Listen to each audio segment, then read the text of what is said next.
All right, welcome. It is Tuesday, 8:20 p.m. Eastern Standard Time. October, geez, forgot the date. October the 18th, 2022.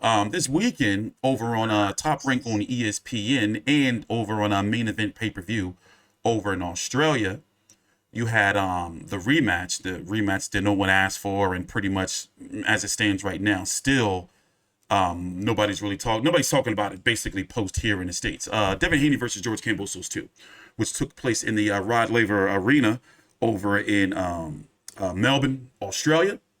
The card features Susie Q Ramadan, who we're about to talk about, taking on a Cherneka Johnson. You had Andrew Moloney taking on Norberto Jimenez, and Jason Moloney taking on the Navafan Keikanha.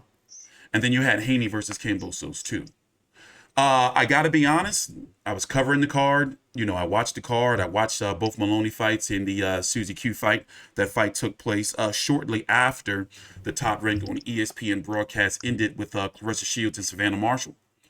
The card had little to no buzz here in the States. Even, yesterday, Monday, and Sunday, over here in the States, nobody was talking about it, especially with the way the main event went, which a lot of people expected it to go.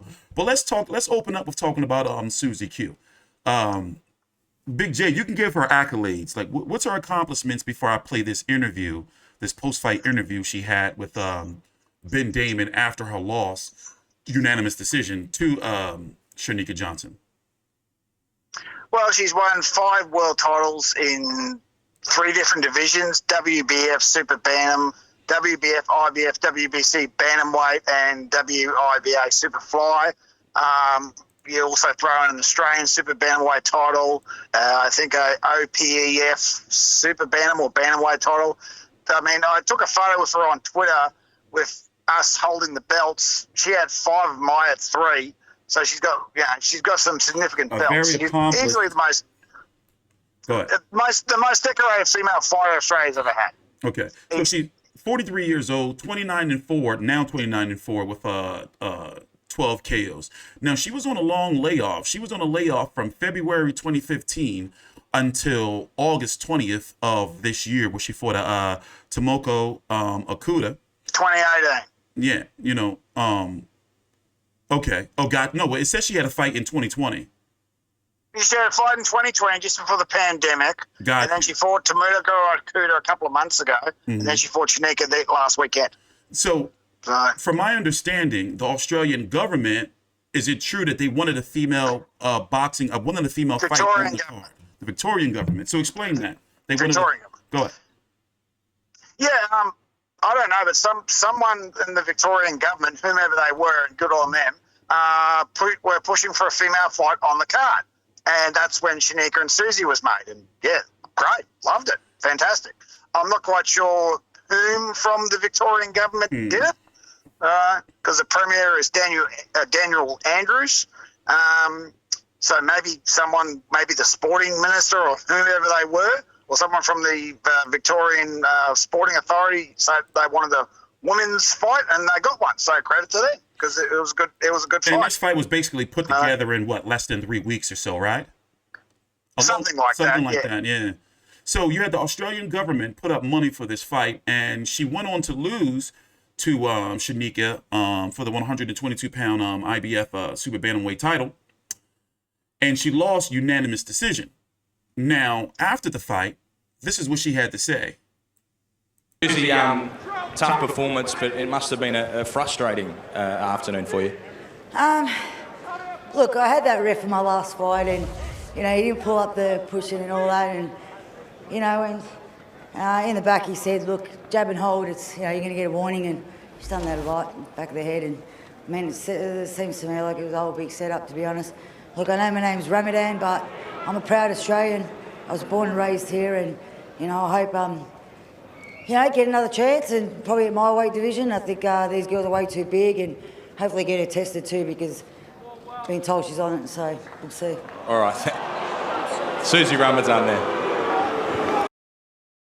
Jeez. So she said a lot in those 43 seconds right there. So Big J, your thoughts before because unfortunately for her, even though she's been on the channel, multiple times. We're very grateful, but we got to tell it like it is. I think that was a very, very bad look. Talking about or insinuating that Cherneka Johnson may be on PEDs. My issue is she signed the contract. We don't know if there was supposed to be drug testing. According to her, I'm guessing there was no drug testing. She complained about the referee, said she had the referee in her last fight. Cherneka Johnson suffered a significant cut right on the forehead. Me and Big J agreed that it's probably the worst cut you've probably ever seen in women's boxing. I have to be careful in showing it here on YouTube because they will demonetize you. But basically, here's a little brief glimpse at the area of the cut. It was on the forehead, clearly from the head, but a punch is not going to do that. An elbow can do that, but a punch is not going to do that. It's not on the eyelid. It's not even nowhere remotely near the eye, but it was bleeding so much where I can understand why some may have thought, oh my God, stop the fight. But it's not the type of cut that will cause long-term or even be potential long-term damage. It's just a cut on the forehead. But go ahead. Badu Jack had a similar cut several years ago where he had a big split in the middle of his forehead and you pretty much saw a skull. But go ahead, man. Your thoughts? Is just a bad look for Susie. Unfortunately, it is, and we all know I've got a pretty big mouth, but I wouldn't have said that after the fight. So, she apologised for it later at the final press conference, but not a good look. There's a lot of people that have gone after her and said this, that, and the other. I think the main concern was the refereeing. I mean, the first point deduction, you probably could argue because the ref did warn her, but the second one was bullshit. If you actually look at it, the whole fight was sort of a little bit controversial. That cut, a lot of people would argue that fight should have been stopped, which would have led to a technical draw, which would have been the best result for Susie anyway, because they would have been able to run it back. There was a push. I mean, if you really look at the fight, had everything. There was a knockdown. There was a push. There was even a point where the two girls tackled each other and ended up on the ground. Blood everywhere. Controversial things. So really, it had everything. But I think those comments didn't help Susie's cause at all. Your thoughts? I mean, I wouldn't have said it. The scores were 97-90, 96-92, 96-91, all for Cherneka Johnson. Here's what Ebony Bridges had to say. She left a comment saying, let me pull up here on the screen. She's embarrassing, absolutely delusional and bitter. So, you got the bomber talking shit. But, hey, so what do you think is going to be next for Susie? Because right now, it's looking like to me that she may have, caused some damage there. The government put money up for her to be on this card. And now she's pretty much, like she's talking about, like she's insinuating things about her Islamic heritage may be involved, that may have, PEDs, complaining about the ref. It's just too many things. And I'm just hoping that it doesn't cost her, for promoters to be looking at her like, you know what? Don't call her up. She's too much trouble. Because she opened up here in the States the top rank on ESPN, plus the broadcast, the prelim broadcast. So she was televised all around the world. Yeah, I mean, this is the fight that Susie has deserved for, the last 8 or 9 or 10 years? Yeah. So, and I really hope that it doesn't. The good thing about the boxing world is that everyone's got a very short memory. Yeah, that is true. That a lot of people got very short memories. I mean, people's memory are like goldfish. They go from fight to fight. Mm-hmm. People don't remember what happened 2-3 fights ago. To most boxers, they only remember what happened in the last one. What's going to happen in this one? So, the short-term memories of the boxing community might assist. I hope it does, but it's something she can definitely sort. We can all get past. It's like, it was a heat of the moment. She shouldn't have said it. She has apologised for it. And it's like, okay, other boxers have said far worse shit than her. That's for sure. Yeah. So Well, at least she got the chance to be televised. I just wish she would have, my personal opinion, she could have handled that interview a little bit better. But we do have to move on. Closing thoughts?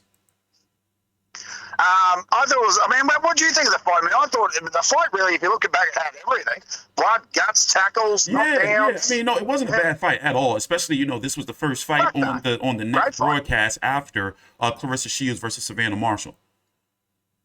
Yeah, so I thought, if you look at the fight and everything, so yeah, it was if you take away what happened after, it was still good. A still good fight. Uh-huh. I really thought that second point deduction was bullshit, and even Ben Damon questioned that commentary. He goes, "Oh, I'm not quite sure about that one," but bar that, it's still a great fight. Yeah. So, all right. The next fight, Andrew Moloney versus Norberto Jimenez. I covered Norberto Jimenez when he had fought Dani Nietes last December. And that ended in a controversial draw. Basically, Norberto's team thought that it was a 12-round fight and not a 10-round fight. Big miscommunication right there in his team. And the fight ended up being a draw when Jimenez was coming on later in the fight. Jimenez, yeah, that's how you pronounce it. So Andrew Moloney just defeated him also on the Haney Kambosos II card. The scores were 118. Wait a minute. Hold on. It's the wrong Moloney. I missed the card. There we go. 97-90, 98-88, 98-89. Now, to me, Andrew does seem to be, he's 31 years old, so he's pretty much like right there in his prime. He does seem to be improving. Is it me, since the Joshua Franco second defeat? The first one, the third one, he should have won the first one. But, do you feel like he's improving or he's gotten better since then? Oh, yeah, absolutely. Absolutely. Oh, and by the way, before another thing, he did lose out on getting Kazuto Ioka in December in Japan. That looks like Joshua Franco is going to be getting that. Oh, okay, yeah, right. That news just came out yesterday.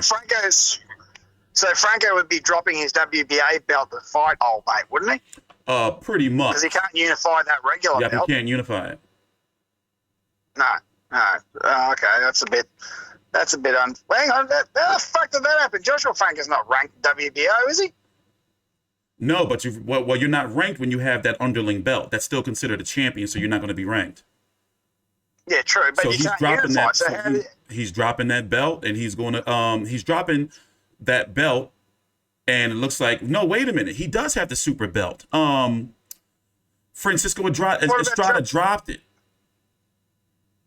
Right. Okay. That makes a little bit more sense. Franco's the super champion. Franco's the super champion. Ioka is the WBO, so they're unifying. Estrada and Chocolatito Gonzalez is fighting December the 3rd. Yeah, but what belts are on the line for that? It's got to be at least one. The WBC franchise they're supposed to be fighting for. It's basically a money fight. Fernando Martinez. I forgot who won that fight. And I've just covered that card. Akaha's lost again. Akaha's lost again. There you go. So he has the IBF. Right. Okay. That makes a little bit more sense. So Franco and Ioka are fighting for the for unified, and then I'm guessing Moloney is going to be the mandatory. Or was that a final eliminator? Do you know? I believe it was an eliminator. I don't think it was a final eliminator. It was for the WBO Global. So that puts you up in the rankings, but I don't believe it was a final eliminator. Okay, because Moloney is number 4. Okay, all right. So Moloney will probably be ordered to fight because he fought Jimenez, who was number 2. He'll probably be ordered to fight Tanaka to be the mandatory for Ioka Franco winner. That's looking like the way they're going to go. That makes sense. That makes sense. So I guess we can expect his next fight to be an eliminator, a final one. Yes, absolutely. But how did he look though? I mean, he got a unanimous decision. He looked great. Yeah, he looked good. He looked real good, sharp, crisp. Knocked old mate down. God, 2 times? I kept ducking in and out. So, only 2 defeats to Joshua Franco, and one of them he should have won. Well, he should have won the second one for sure, but it was 2-1 Franco anyway. Yeah. So, yeah, I mean the first fight and the third fight were pretty much shutouts, but the second fight he should have won. But anyway. Yeah, we're not getting into that again. We'll be here all fucking night. Yeah, all right. And on to on to Jason, who you actually surprised that he looked as good as he did against what's this guy's name again? Nawafone Keikanha, who's now going by Rungvisai. I believe that's the gym name over there. Yeah, I'm surprised that the Thailand fella, the Thai fighter, was as good as he was. I thought Jason was going to knock this bloke out in 4 rounds, and he took him the whole distance. So yeah, but we did talk about that, how those guys are hit and miss. You know, those Thai fighters. Yeah, well, obviously this guy's a hit because he took Jason the full 12 rounds, and it wasn't an easy. I mean, Jason clearly won, but he didn't make it easy for him. Mm-hmm. Yeah, so the scores were didn't make it easy for him at all. The scores were 2 times 118, 110, and 119, 109 for Jason. Yeah. It was a shutout, but it wasn't easy. I mean, he was a tough bugger, that Thai fighter, that's for sure. So it was a really surprising, decent performance by him. So. Yeah, because I wrote him off. I thought Jason knocked the shit out of him. But now, that was the final eliminator, I'm pretty sure, right? That's right, yeah. Jason's now the #1 contender for WBC. He's mandatory for WBC. He's also #1 for WBO. From what everyone's suspecting, that in a way will beat the piss out of Butler, be undisputed, and then take off to 122. And he did say belts will be free. He actually did a press conference a couple of days ago, I believe. Something came out. I think it was yesterday, actually, where, yes, this will be his last fight at 118 pounds, and he's going to 122. So that's going to open up a vacant title because he's ranked #1 by the WBO. And as you said, the mandatory at the WBC, but the green belt is prestigious. So I'm guessing he'll fight possibly, looking at it right now, he can fight Takuma Inoue, or you got Nonito Donaire, who's ranked #4. Oh, I'd like to see that fight. That'd be a good fight. Jason Moloney versus Donaire is a possibility. And Donaire he hasn't retired, even though getting brutally knocked out in the rematch against Inoue, but he said he's still going to fight. And you have some pretty good fights right there that can be ordered because Moloney's #1. He already beat #2, Keikanha. Takumi Inoue is #3. Donaire is #4. Charlie Edwards is #5. And Emmanuel Rodriguez, from the World Boxing Super Series, that rematch is there at #6, but I doubt that'll happen. But yeah, between Inoue, Donaire, and Edwards, those are all good fights. Or would it be a possibility that WBO would go, bugger it, fight Butler for the vacant title? If they would do that. It's a pretty high chance Inoue is going to beat him. Mm-hmm. So, and Inoue beats him, takes off up to 122 vacant belt. So there's a couple of no chance WBC would elevate. No, he'd have to be interim champion, not silver champion for him to elevate. Nope, he would have to fight for a vacant belt. Right, okay, that's fine.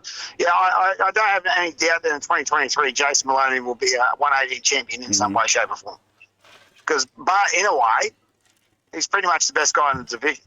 So, I didn't get a chance to. Now that we're moving on to the main event, take a time out, like the video, subscribe, and on the screen there, you can see at the bottom, you'll see Big J's Twitter handle at OldMateBigJ.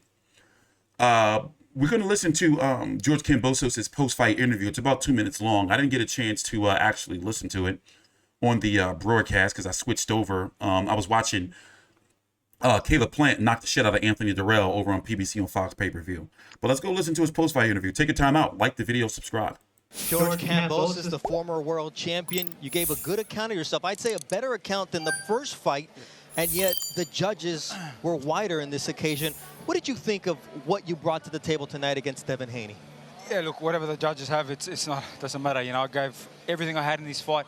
Like I said, he's a pound for pounder. This guy is the top 5 pound for pound, not only the lightweight champion now, the best in the lightweight division, but a pound for pounder. So I'm very proud of myself.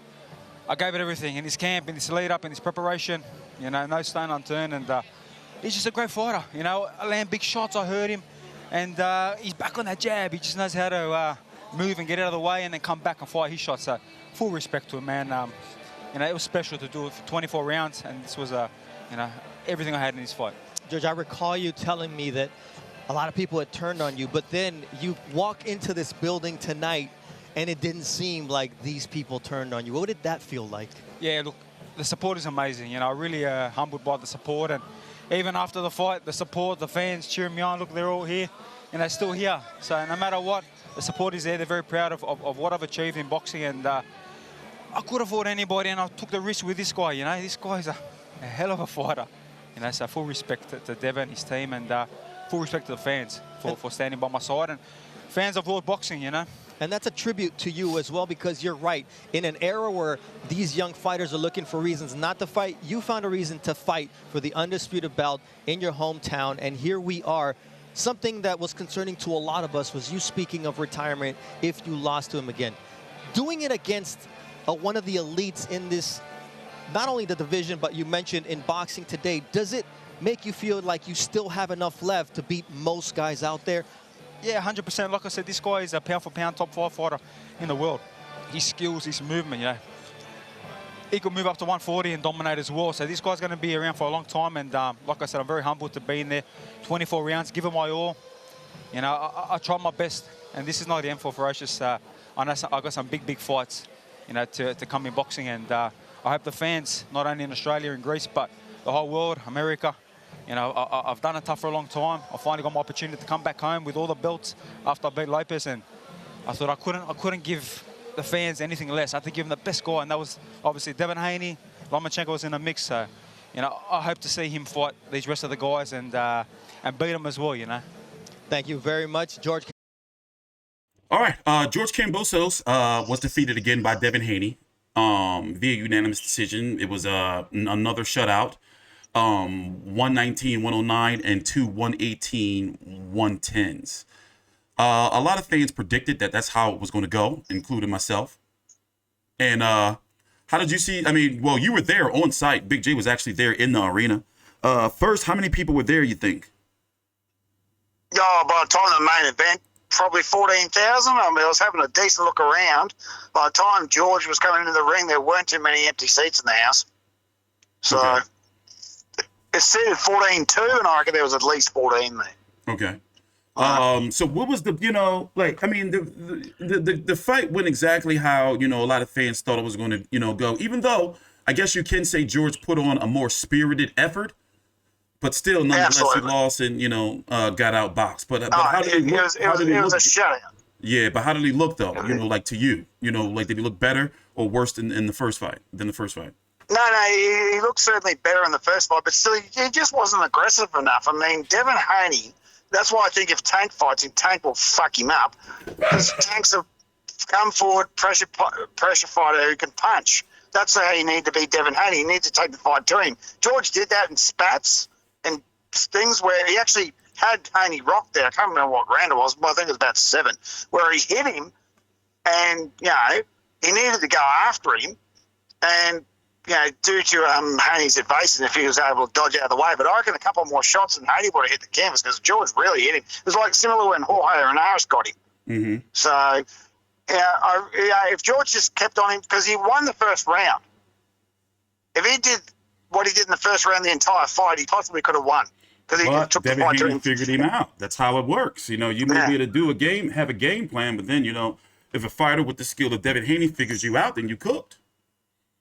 Yeah, pretty much. I mean, yeah, it was a foregone conclusion. Everyone knew that, you know. I mean, to be honest, there really wasn't that much confidence in anyone I was talking to thinking that George could pull it off. Mm-hmm. So, but, you know, it's like one of those things that they didn't want to.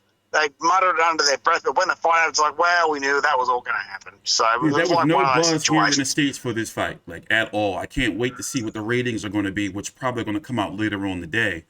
You know, there was just no buzz, no social media, like barely any social media engagement compared to the first fight. And, you know, with Wilder and Caleb Plant getting big knockouts, the PBC pay-per-view, you know, as far as social media engagement, just overshadowed it. You know, but this was a rematch, you know, that was a rematch clause. Devin Haney had to fight him, in ESPN. They did commit to giving it primetime coverage again, but you can clearly tell they didn't put everything into it like they did with the first fight.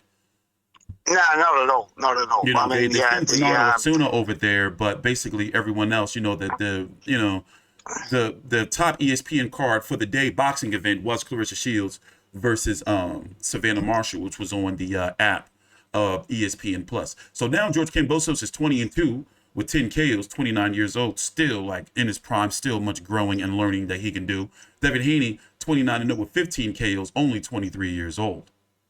You know, undisputed champion, you know, defended his undisputed championship now and is looking like he's going to be going on to face the winner of Vasil Lomachenko, Jermaine Ortiz, which is happening on October the 29th in the Hulu Theater. Expect for him to be there. Also, we have an application in for that fight, so we may be getting on-site coverage from my colleague Donnell.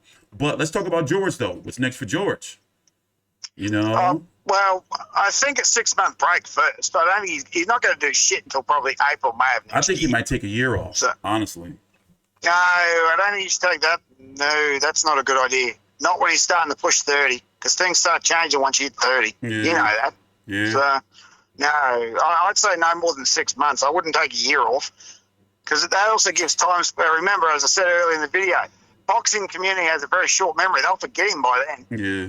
So, yeah, no, I wouldn't take a year off. 6 months max. So let's talk about the division.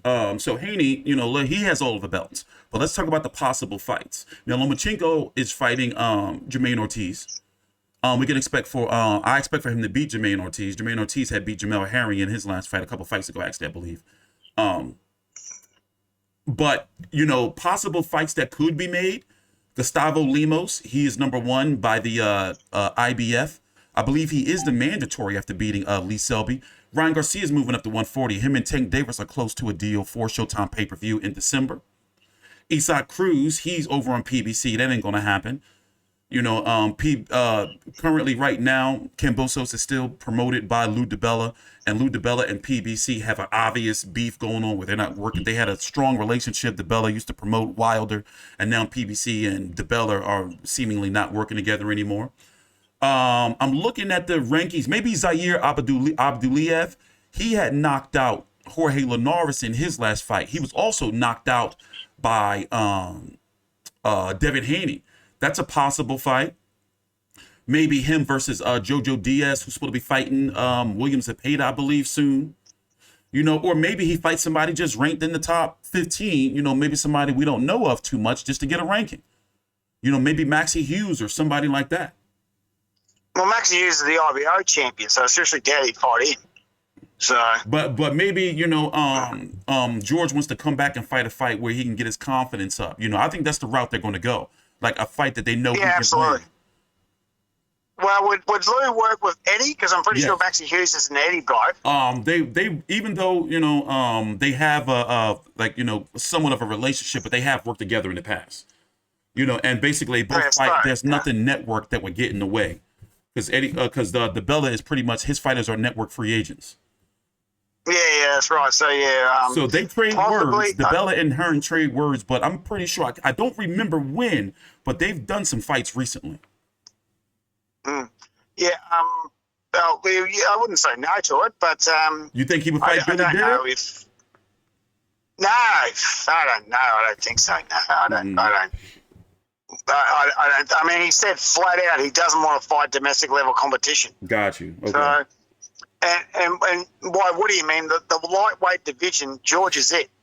Everyone else is just domestic level, or Billy Dibb, who's obviously a former champion, but you know, well past his best. Well, I think his next fight is going to be somebody that maybe we heard of before, but it's not going to be like a big name. Like, for example, Masayoshi Nakatani, the guy that Loma fought, and Teofimo fought. Yeah. I think it's going to be a fight of that caliber. Yeah, just to get his confidence back up, get his name back out there. I mean, obviously, I think for Devin next, Lomachenko is going to happen. I mean, it's Devin signed a 3-fight contract. Yeah. You know, George was the first 2. Loma's sitting there. That's pretty much done and dusted. I mean, they were talking about that before he even fought George the first time. Pretty much, yeah. That's the deal. You have to beat George to get that fight. That's the deal. Well, whoever was to win that fight was going to get Lomachenko. Was going to get Loma.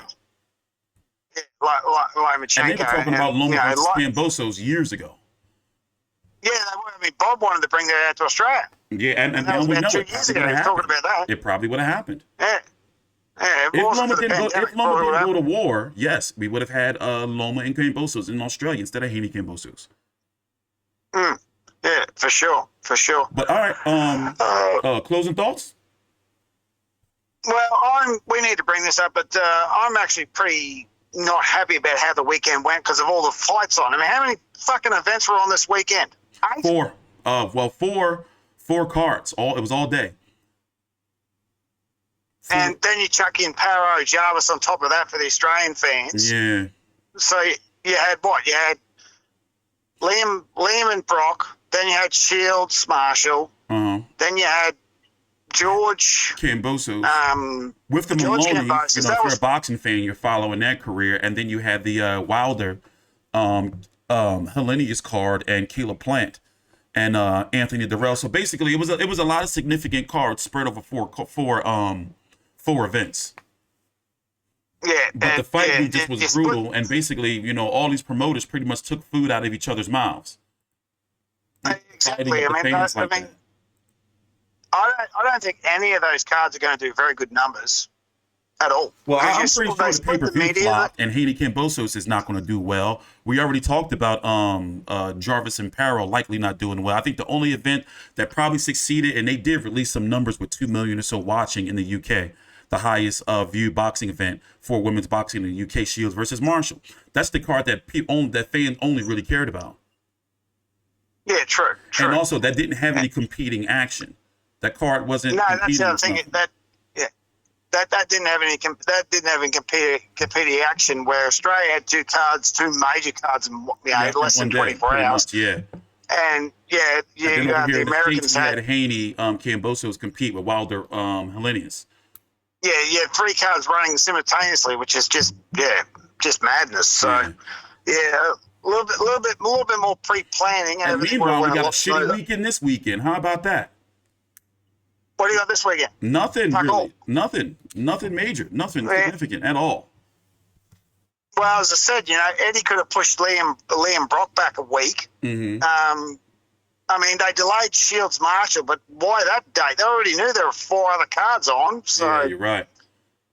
Yeah, I already had me spiel about that. I mean, I know they delayed it in respect to the Queen's passing. Fair enough, but why pick that date? Yeah. Why not move it back a week? Because there's fuck all going on this week. Well, that's good. We can have a bloody break. Mm-hmm. All right. Well, we're going to end right there. You can follow me on Twitter at T Street Controversy and Big J at Old Mate Big J right there at the bottom of the screen, and his information is going to be down below in the description box. We'll see you in a couple of weeks or so, and we'll go over some Australian boxing. And basically now we got to start building up for the next big one, which is going to be the return of Tim Tszyu. That's creeping up on us now. Yeah, well, remember, we've got the Australian bloke Jason Watley fighting that Polish bloke for the right to fight Jai Pataya. Yeah, I'm not really concerned about that. 29th. Yeah, but, but all right, I guess we got to mention it, But, and Ebony Bridges and Shannon O'Connell. I guess that's the next one, that's right? until December 10th. That's December 10th, and Justice Hooney's returning on November 4th, as well as Sonny Bill, Mark Hunt, so it's all thrown in there all together. Okay. All right. Take your time out, like the video, subscribe, and we will see you guys.